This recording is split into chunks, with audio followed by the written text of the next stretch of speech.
할렐루야. 오늘 대림절 세 번째 주일을 맞이하여 하나님 전에 나오셔서 예배드리시는 우리의 은혜 가족들의 삶 가운데 빛이신 예수 그리스도의 은혜가 여러분의 심령 가운데 비춰짐으로 마음의 근심과 걱정, 염려는 사라지고 참된 평안함이 깃들기를 주님의 이름으로 축복합니다.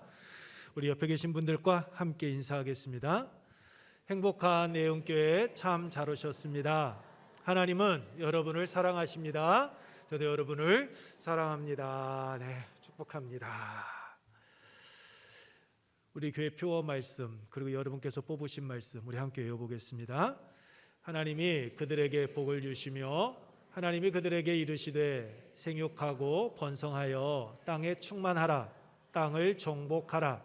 바다의 물고기와 하늘의 새와 땅에 움직이는 모든 생물을 다스리라 하시니라. 아멘. 여러분께서 뽑으신 말씀 우리 한번 외워보겠습니다.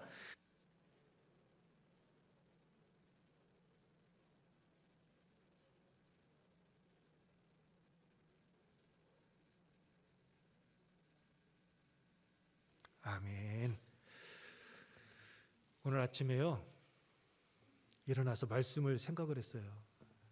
창세기 1장 28절 말씀 그리고 제가 항상 외우는 이사야 58장 11절 말씀 단어가 하나도 생각 안 나요. 왜 이러지? 첫 단어라도 생각이 나면 외우기라도 하겠는데 아무리 외우려고 해도요 단어가 떠오르지 않는 겁니다. 첫 단어조차. 근데 딱 유일하게 암기되어지는 말씀이 있었습니다. 어떤 말씀이었을까? 바치시는 분에게는 선물이 요한복음 1장 12절 말씀이에요. 영접하는 자 곧 그 이름을 믿는 자들에게는 하나님의 자녀가 되는 권세를 주셨으니. 이 말씀 하나만 떠오르고 아무런 말씀도 떠오르지 않는 거예요. 이거 왜 이러냐, 이거 왜 이러냐, 이거 감기 걸리더니 이거 기억력까지 그 문제가 생겼다라는 생각을 가졌습니다. 지금 제가 감기를 걸려서 지금 마스크를 썼습니다. 제가 감기 이렇게 한번 호되게 걸려본 적이 언제까 생각을 해봤더니요 연수도 잃어버리지 않습니다. 1995년 1월입니다. 30년 전에 한번 이렇게 감기 정말 알아보고 지금까지 감기 그냥 가볍게 지나갔었는데 이번 감기는 정말로 무서운 것 같습니다. 열이 거의 40도까지 올라가고 막 추위에 떨고 계속 며칠을 헤맸는데 그래도 이제 오늘 이렇게 이제 여러분 앞에 서서 말씀을 전하게 되었습니다. 마스크를 쓰다 보니까 좀 답답해요. 여러분들께서 이해해 주시면 고맙겠습니다. 아이들은 아프면 뭐 한다 그래요? 예? 큰다고. 어른은 아프면 어떻게 될까요? 제가 그 말 나올 줄 알고 제 말 준비했습니다. 어른은요 성숙해져요. 제가 늙는다고 말 표현을 하려고 했더니 안 되겠더라고. 아니야, 성숙해질 거야. 아픈 만큼 성숙해진다고. 어찌되었든 오늘 여러분 대림절 세 번째 주일을 맞이하게 되었습니다. 여러분 이 대림절을 보내다 보면 여러분께서 좀 특이한 것을 보실 수 있게 됩니다. 그것은 대림절 4주 동안 앞에 있는 이 강단에 매일같이 등불이 촛불이 하나씩 밝혀진다라는 거죠. 첫째 주에는 하나, 둘째 주에는 둘, 세 번째 주에는 세 개가 밝혀집니다. 오늘은 세 번째 주일이라 네 개의 촛 가운데 세 개가 밝혀졌습니다. 성탄을 앞둔 4주 동안 이 대림절 기간에 이렇게 한 주에 하나씩 촛불을 차례로 켜가면서 성육신하신 예수님과 다시 오실 예수 그리스도를 기다리게 되는데 이 촛불에는 다 의미가 있습니다. 대림절 첫 번째 주일에 켜는 여러분 촛은 소망을 상징하는 촛불입니다. 이 촛불의 의미는 기다림과 소망의 촛불로서 예수님의 오심에 대한 약속과 기다림을 표현한 것입니다. 그리고 두 번째 주일은 평화를 상징하는 촛불이 밝혀지게 됩니다. 메시아이신 예수 그리스도께서 가져올 평화로운 세상으로 개인적, 사회적 평화를 의미합니다. 서로 다투며 싸우고 분쟁하며 시기했던 그러한 우리의 모든 죄악된 모습들을 회개하며 평화의 왕으로 오실 예수 그리스도를 밝히는 촛불, 그 촛불이 바로 두 번째 주일에 밝혀지는 촛불입니다. 세 번째 촛불은 여러분의 기쁨의 촛불입니다.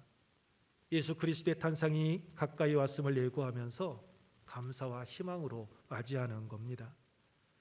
이 땅에 오실 예수 그리스도를 생각하며 우리 주위를 뒤돌아보고 어렵고 굶주리며 가난한 사람들에게 예수 그리스도의 사랑을 나누고 실천하면서 기쁨으로 예수 그리스도를 기다립니다라는 그런 의미를 담고 있습니다. 그리고 다음 주에 밝혀질 촛불은 여러분 사랑의 촛불입니다. 예수님께서 이 세상에 오심으로 인류에 대한 하나님의 사랑이 완성되었음을 뜻합니다. 하나님의 사랑으로 이 땅에 오신 예수님과 죄 많은 모든 인류와의 만남과 화해 그리고 회복 그리고 사랑을 의미하는 촛불입니다. 이처럼 대림절 촛불은 어둠 속에서 밝아오는 빛을 통해 메시아를 기다리는 그 인내와 소망을 담고 있습니다. 그러므로 다시 오실 주님을 기다리는 이 대림절 절기에 여러분의 마음에 소망과 평화와 기쁨과 사랑의 촛불을 밝혀가시기 바랍니다. 그래서 2024년 한 해 믿음으로 잘 마무리하시고 그리고 2025년 새해 기쁨으로 맞이하시는 우리 애원의 가족들 여러분의 삶의 자리가 되기를 주님의 이름으로 축복합니다. 오늘 본문 말씀은 바리새인들과 요한의 제자들이 일주일에 2번씩 규칙적으로 금식하는 그때 왜 예수님의 제자들은 금식하지 않는 그 사람들의 질문에 대해서 예수님께서 3가지 비유를 들어서 답변하신 내용입니다.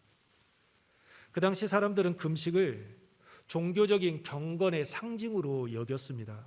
그래서 장로들의 유정과 전통을 앞세웠던 그 바리새인들과 서기관들은 모세가 율법을 받으려고 시내산에 올라갔던 날과 그리고 내려왔던 날로 여겨지던 그 월요일과 목요일을 기념해서 일주일에 2번씩 철저하게 금식을 했습니다.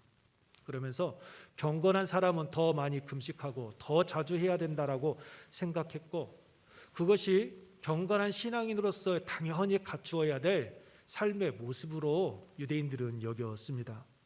그러다 보니 바리새인들은 자기의 신앙과 헌신, 그 자신의 그 경건함을 사람들에게 보여주기 위하여서 더 많이 더 자주 금식을 했습니다. 그런 자들을 바라보고 있던 이들, 그런 자들과 함께 했던 이들이 예수님의 제자들이 전혀 금식을 하지 않는 모습을 보았을 때 여러분 어땠을까요? 바리새인과 요한의 제자들이 금식을 하고 있는 그때 예수님의 제자들은 금식하지 않는 그 모습을 보면서 이 사람들은 경건하고는 거리가 멀구나. 트집 잡기에 딱 좋은 빌미가 제공되어졌던 겁니다. 무엇보다도 바리새인들이 생각을 하였을 때에는 이 사람들의 경건은 오늘 우리하고는 수준차가 너무나 크다. 우리와 함께 할 수 없는 자들이구나라고 생각을 했던 거죠. 왜 그랬을까요? 우리가 앞서 말씀을 보았던 것처럼 예수님께서 세리와 죄인들과 함께 어울리시는 것을 그들은 바라보면서 그 밥에 그 나물이겠다. 죄인들과 어울리는 자들에게 무슨 경건을 찾아볼 수 있어 라고 그들은 생각을 했던 거죠. 그래서 예수님을 찾아와 비난할 의도로 예수님께 질문을 한 겁니다.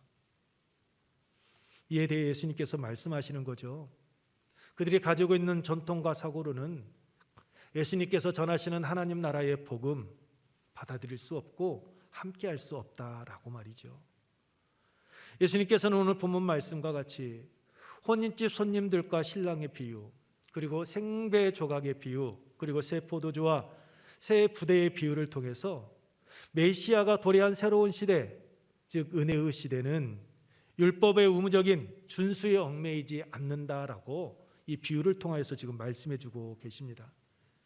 예수님께서 지금까지 유대인들이 철저하게 지켜왔던 그 율법의 무용성을 율법은 이제 지키지 않아도 된다라는 것을 말씀하시는 것이 아닙니다. 예수님께서는 마태복음 5장 17절에서 분명하게 말씀하셨습니다. 마태복음 5장 17절 우리 함께 읽겠습니다. 내가 율법이나 선지자를 폐하러 온 줄로 생각하지 말라. 폐하러 온 것이 아니요 완전하게 하려 함이라. 아멘.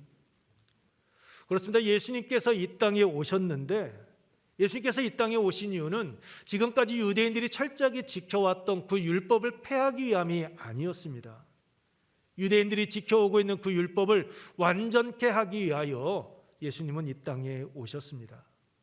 율법이 무엇입니까? 하나님께서 출애굽한 이스라엘 백성들에게 하나님의 택함을 받은 백성답게 살아가도록 하기 위하여서 모세를 통해서 주시고 지킬 것을 명령하신 것이었습니다. 애굽에 있을 때 이스라엘 백성들이 율법을 철저하게 지켰기에 그들을 출애굽시켜 주신 것 아닙니다. 너희들이 내가 명한 이 율법을 철저하게 지키는 것을 보니 너희들은 내 백성으로서의 합격점이다 라고 생각하고 그들에게 출애굽시켜 주신 것 아니었습니다. 하나님께서 이미 절망 가운데, 낙심 가운데 희망을 잃어버리고 살아가던 이스라엘 백성들을 출애굽시켜 주시고 애굽에서 구원하여 주시고 하나님의 백성다운 삶을 살아갈 수 있도록 그들에게 지침으로 주신 것이 율법입니다. 그러니까 율법은 하나님의 백성으로서, 하나님의 자녀로서 반드시 지켜야 될 여러분 경건의 모습인 겁니다. 구원받은 사람, 하나님의 자녀로 택함을 받은 자가 나는 세상 사람들과 다릅니다라는, 나는 이방인들과 우상을 섬기는 자들과는 다릅니다라는 것을 그들의 삶의 자세에서 보여줘야 될 그 모습이다라는 거죠.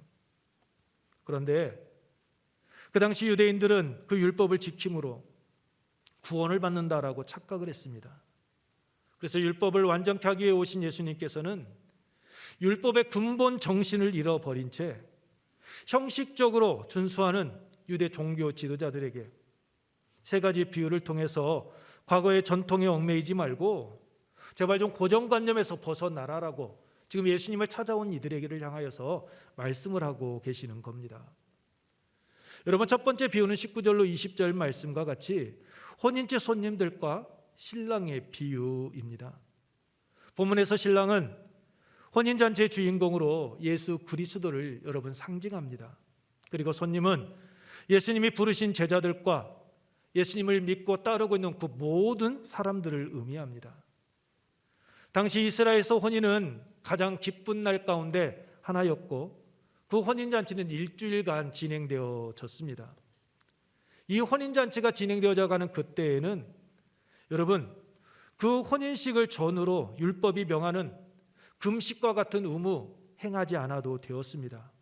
이에 예수님께서는 유대인들의 그 관습을 예로 들어서 제자들이 금식하지 않는다는 그 비난의 질문에 대해 이 결혼 예식을 예로 들어서 말씀을 하고 계시는 겁니다. 이는 누가복음 2장 10절 말씀과 같이 온 백성에게 미칠 큰 기쁜 소식인 신랑 되시는 예수 그리스도와 함께 있는 동안은 슬퍼하거나 절제할 이유가 없다라는 겁니다. 기쁜 소식을 가지고 오신 예수 그리스도와 함께 있는 이 동안에는 즐거워하며 행복해야 될 때이지 절제하며 슬퍼하며 금식해야 될 때가 아니다라는 겁니다. 하지만 20절에 신랑을 빼앗길 날이 이르리니 라고 말씀하고 있듯이 유대인들의 관습에 따라 혼인예식의 마지막 날 그 신랑을 신부에게 데려가는 그때가 되면 하지 말라 해도 금식할 수 있다라는 겁니다. 예수님께서 유대 종교 지도자들에게 잡혀 고난받고 십자가에 죽게 되는 그 날을 신랑을 빼앗길 날로 지금 말씀해 주고 계신 겁니다. 지금은 신랑 되는 예수님과 함께 있는 혼인잔치의 기쁨을 누리는 기간이므로 금식하지 않지만 앞으로 신랑을 빼앗기게 되면 그때 금식하고 슬퍼해도 충분하다라는 겁니다. 그러니 지금은 즐길 수 있도록 그냥 그대로 내버려 두어라고 말씀을 하고 계시는 겁니다. 여러분, 금식을 부정하거나 지금 하지 말라라고 명령하신 것 아닙니다. 단지 슬퍼하며 절제해야 하는 금식할 때가 단지 지금이 아닐 뿐이다라는 겁니다. 그렇습니다. 예수님의 말씀과 같이 모든 것에는 때가 있습니다. 그 때를 분별해서 행하는 것이 지혜로운 자의 모습입니다. 두 번째 비유는 21절 말씀과 같이 생배 조각과 여러분 낡은 옷입니다.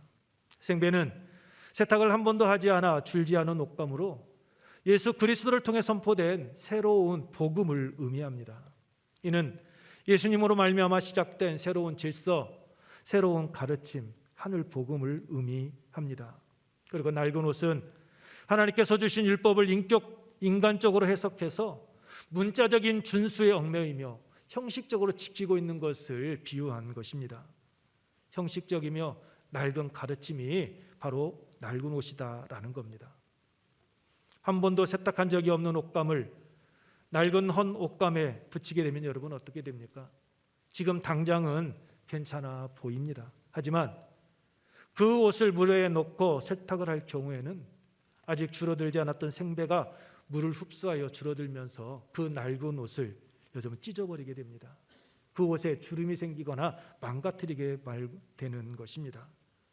그래서 그렇게 어리석은 일 하는 사람 없습니다. 이와 같이 새 것과 헌 것이 조화를 이룰 수 없듯이 예수님께서 선포하시는 하나님 나라의 복음과 유대인들의 율법주의적인 사고는 조화를 이룰 수 없다라는 것을 지금 말씀하고 계시는 겁니다. 유대인의 전통인 금식의 문제를 가지고 복음이신 신랑을 맞이하여 복음 안에서 살아가고 있는 이 사람들, 나를 따르고 있는 이들, 그들을 힐난하지 말라라는 겁니다. 비방하지 말고 비난하지 말라라고 지금 말씀하고 있는 것입니다. 22절에 말씀하고 있는 세 번째 비유인 새 포도주와 새 부대도 여러분 마찬가지입니다. 새 포도주는 아직 발효되지 않았기 때문에 발효가 시작되어지게 되면 여러분께서 아시는 것처럼 그 부피는 팽창하게 되어져 있습니다. 이때 새 가죽 부대는 유연성과 신축성이 있어서 변화에 따라 조금씩 늘어나기도 하고 줄어들기도 합니다. 하지만 낡은 가죽 부대는 어떻습니까? 그 팽창을 견디지 못하고 신축성이 없게 곧 터져버리고 맙니다. 생배의 조각을 낡은 옷에 붙이게 되면 낡은 옷을 잡아당겨 찢어져 둘 다 쓸모없게 되듯이 새 포도주도 낡은 가죽 부대에 담게 되면 팽창을 견디지 못해 둘 다 버리게 된다라는 겁니다. 예수님의 이 말씀은 새 포도주인 예수님께서 전하시는 이 하늘 복음은 왕성한 생명력을 가지고 있다라는 겁니다. 여러분 마태복음 13장 31절로 32절에 나오는 겨자씨의 비유를 보십시오. 예수님께서 겨자씨 비유를 말씀하시면서 이 겨자씨는 모든 씨 가운데 가장 적다라고 이야기하셨습니다. 그런데 여러분 모든 씨 가운데 가장 적다라고 말씀하시는 그 겨자씨 한 알이 여러분 어떻게 큰 나무가 되어서 공중의 새들이 그 가지에 깃들인다, 즉 보금자리를 만든다라고 여러분 말씀하셨습니까? 그 이유가 무엇입니까? 아주 작아 보이는 그 겨자씨 한 알이 가지고 있는 생명력 때문입니다. 그 생명력이 있기에 지금은 작아 보이지만 그것은 점점 커져가는 겁니다. 예수님께서 전하시는 바로 이 천국 복음이 이와 같다라는 겁니다.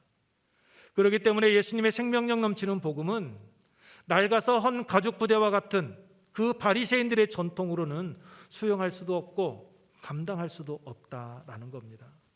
측량할 수 없는 은혜가 늘 새롭고 풍성하게 임하기 때문입니다. 그러므로 그에 맞는 새로운 삶의 자세가 필요하다라는 겁니다. 그래야 하나님께서 늘 새롭게 베풀어 주시는 은혜 받아 누릴 수 있다라고 말씀하고 계시는 겁니다.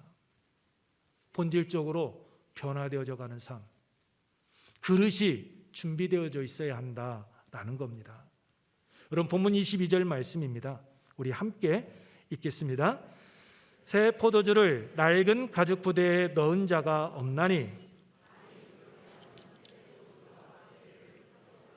포도주와 부대를 버리게 되리라.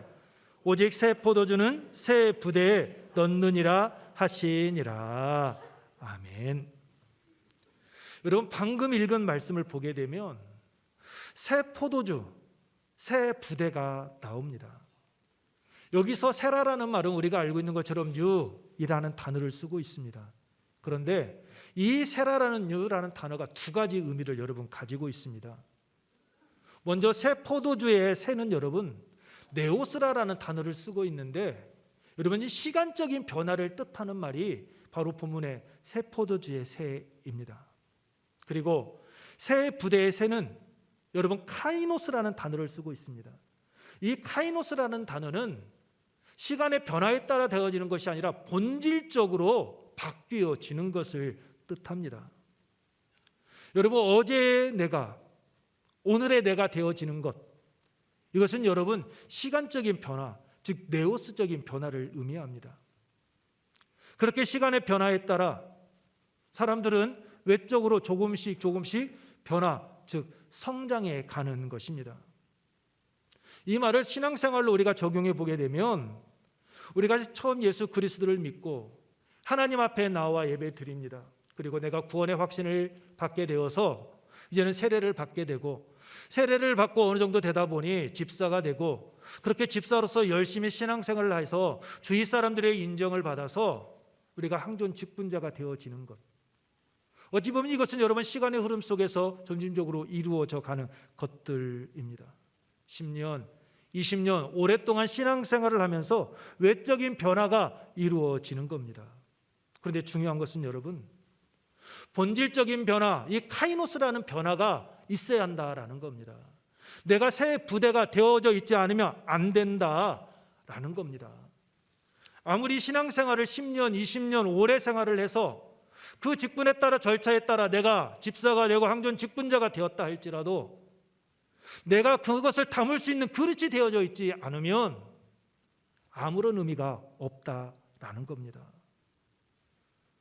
여러분 신국원 목사가 쓴 니고데모의 안경이라는 책 있습니다. 제가 니고데모의 이 책의 내용을 여러분들에게 가끔 인용을 했습니다. 이 책에 보게 되면 여러분 이런 내용들이 담겨져 있습니다. 목회 어려움을 겪었던 선배가 이 신국원 목사님을 찾아와서 했던 이야기입니다. 신 목사, 과연 성화라는 것이 있기는 있는 건가? 그의 신학이 잘못되어진 말이 아니었다. 누구보다도 교리에 밝은 사람이었다. 아무리 열심히 목회하고 신방하고 가르쳐도 교인들이 변하지 않는 것 같아 실망 끝에 하는 이야기였다.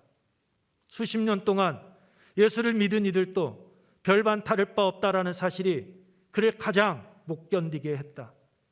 어떤 교인들은 조금만 섭섭하면 참지 못하고 혈기를 부려 교회의 분란이 그치지 않는다는 것이다. 그 선배는 그런 일이 있을 때마다 좌절을 느끼게 된다고 했다. 그래서 어떤 때는 저 사람은 죽어도 안 변한다라는 생각이 들 수밖에 없다는 이야기였다. 충분히 공감은 되나 옳은 이야기는 아니다. 인간은 변하지 않는다고 생각하는 것은 패배주의 신앙이다. 윌라드는 이런 사람을 가리켜 불쌍한 그리스도인이라고 불렀다. 전인적 변혁을 가져오는 복음의 능력을 체험하지 못한 채 별 수 없는 죄인이라는 생각으로 자조적이 된다는 것이다. 이런 생각을 가진 사람들은 스스로 결코 성자는 될 수 없다고 아예 포기하고 사는데, 이런 생각을 하는 한 변화의 비전은 열리지 않는다. 물론 사람이 쉽게 변하지 않는 것은 사실이다. 그러나 사람이 할 수 없는 것을 하나님은 하실 수 있다. 특히 인격 중심이 변화되는 일은 성령만이 하실 수 있다. 그 능력을 의지하면서 했을 때 그리스도인은 진보할 수 있다라고 말입니다. 그렇습니다, 여러분. 사람이 할 수 없는 것 하나님은 하십니다. 우리가 예수 그리스도를 나의 구주로 믿고 고백하는 그때 우리 안에서 역사하셨던 그 성령 하나님, 그 하나님을 온전히 의지할 때 우리의 인격은, 우리의 삶은 변화되어지게 되어지는 겁니다. 내 힘으로는, 우리의 지식으로는 할 수 없지만 성령 하나님을 온전히 의지하며 삶을 살아가게 될 때 우리 그리스도인은 방금 말씀드린 네오스의 변화 속에서 여러분 카이노스의 본질적인 변화를 이루는 삶을 살아갈 수 있게 되어진다라는 겁니다. 그렇습니다, 여러분. 신앙생활을 해도 네오스의 시간적인 변화 속에서는 참된 변화의 삶 살아갈 수 없습니다. 오직 복음의 능력 안에서 우리가 성령의 능력에 인도하심을 받을 때 우리는 카이노스 본질적인 변화의 삶을 살아갈 수 있게 되어지는 겁니다. 예수님께서는 이러한 일을 위하여 2000년 전에 인간의 몸을 입고 이 땅에 오신 겁니다. 율법주의에서 벗어나 새롭게 시작된 하늘 복음, 천국 복음 안에서 새로운 삶을 살아가도록 하기 위하여서 이 땅에 오신 겁니다. 이 세상이 아닌 하나님의 뜻을 따라 살아가도록 말입니다. 사도 바울은 로마서 12장 2절에서 이렇게 말합니다. 우리 함께 읽겠습니다. 너희는 이 세대를 본받지 말고 오직 마음을 새롭게 함으로 변화를 받아 하나님의 선하시고 기뻐하시고 온전하신 뜻이 무엇인지 분별하도록 하라. 오직 마음을 새롭게 함으로, 이 단어가 바로 여러분 앞서 말씀드린 카이노스다라는 단어입니다. 우리가 카이노스, 이 본질적인 변화를 이룰 때 우리는 이 세대를 본받지 않습니다. 우리를 향한 하나님의 선하신 뜻, 기뻐하시고 온전하신 뜻이 무엇인지 분별하게 되어지는 것이고, 그 안에서 우리를 향한 하나님의 영광을 드러내는 믿음의 길을 걸어갈 수 있게 되어지는 겁니다. 여러분, 예수님께서 이 세상에 오셔서 귀신을 쫓아내시고 중풍병자를 비롯한 각종 병든 자를 고쳐주셨습니다. 죄 가운데 죽을 수밖에 없는 이들, 주위 사람들에게 손가락질을 받던 세리와 죄인들과 함께 하시며 그들에게 천국 복음을 가르쳐 주셨습니다. 그 이유가 무엇입니까? 그것은 복음의 능력 안에서 그들로 하여금 본질적인 변화, 생명력 있는 삶, 새 삶을 살아가도록 하기 위함이셨습니다. 유대 종교 지도자들과 같이 형식적인 삶이 아닌 본질적인 변화된 삶을 살아가도록 하기 위하여 예수님은 그와 같은 일들을 행하셨던 겁니다. 율법이 아닌 은혜 안에서 내일의 소망을 품고 살아가도록 말입니다. 그러므로 우리는 십자가에서 다 이루었다라고 말씀하신 예수 그리스도께, 우리 주님께 우리의 모든 것 다 맡기는 삶을 살아가야 합니다. 낡은 옷과 낡은 가죽 부대에 생배 조각을 붙이고 새 포도주를 담으면 지금 당장은 내가 처한 위기, 내가 처한 모든 것들 벗어나고 좋은 것처럼 보일 수 있을지 몰라도 오래가지 못합니다. 오직 예수 그리스도의 보혈의 피로 죄 사함 받아 새로운 피조물로 거듭났다면 새로운 피조물답게 예수 그리스도의 그 천국 복음 앞에서 새 부대의 삶을 살아가야 하는 것입니다. 은혜 안에 거하기 전 과거의 율법을 줬던 모습의 생각과 삶의 태도를 내려놓고 믿음으로 하나님 앞에 한 걸음씩 나아가야 하는 겁니다. 우리가 지금까지 가져왔던 그 고정관념에서 벗어나 하나님의 은혜 안에서 살아가야 하는 겁니다. 그때 여러분, 우리는 카이노스의 본질적인 변화를 이루는 참된 그리스도인의 삶을 살아가게 되어지는 겁니다. 말씀을 마치겠습니다. 여러분, 진리는 변함이 없어야 합니다.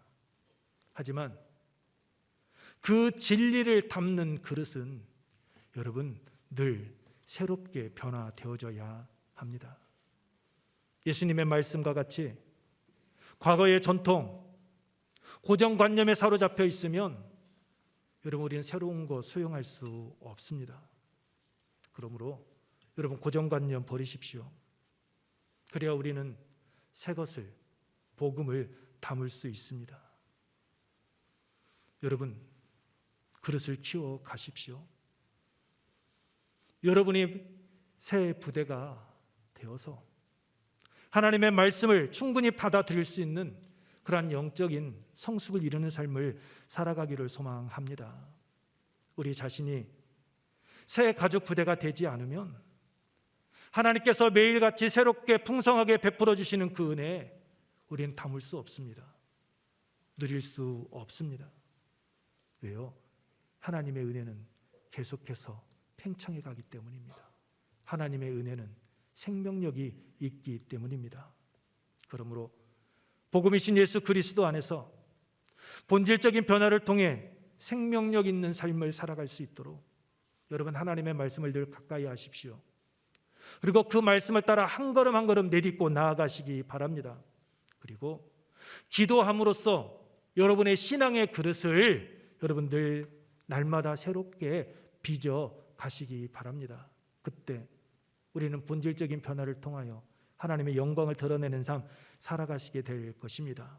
여러분, 예수님께서 2000년 전에 이 땅에 오신 이유는 다른 데 있지 않습니다.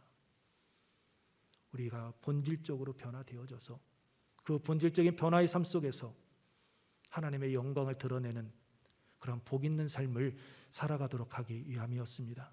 그러므로 오늘 이 시간 다시 한번 우리를 위하여 이 땅에 오신 예수 그리스도의 오심을 생각하면서 나 자신의 습관들 내려놓고 이제는 새로운 부대가 되어서 본질적인 변화의 삶을 통하여 하나님의 영광을 드러내는 우리 은혜 가족들 여러분의 삶의 자리가 되기를 주님의 이름으로 축복합니다.